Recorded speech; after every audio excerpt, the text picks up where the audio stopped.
সুযোগ পেলে দেশের ক্রীড়াঙ্গন নিয়ে কাজ করতে চান সাবেক ক্যাপ্টেন আমিনুল হক। শুধু ফুটবল ক্রিকেট না, ভলিবল হ্যান্ডবল টুর্নামেন্টেও নজর দিতে চান।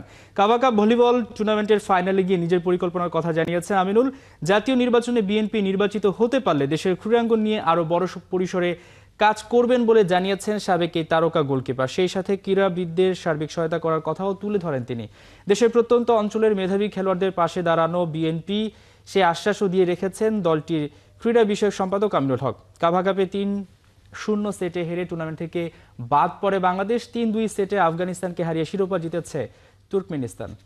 আমাদের বাংলাদেশে হামজা চৌধুরীর মতো, সামিত সোম, আমাদের অন্যান্য যারা ফুটবলার, যারা বাংলাদেশি বংশোদ্ভূত, যারা বাংলাদেশ দলের হয়ে খেলছে, তাদের উপস্থিতিতে বাংলাদেশ দলে বা বাংলাদেশের ফুটবলে একটি নবজাগরণ তৈরি হয়েছে।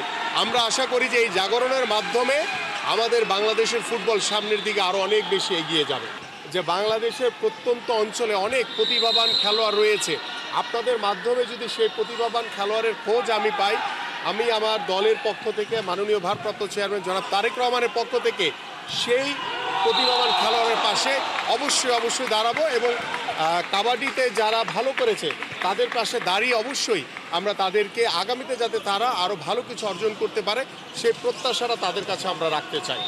আমরা চাইবো যে ভলিবল, হ্যান্ডবল থেকে শুরু করে ছোট ছোট যে খেলাগুলো আমাদের রয়েছে, সেই খেলাগুলোকে দর্শকদের কাছে, বাংলাদেশের কাছে নতুনভাবে উপস্থাপন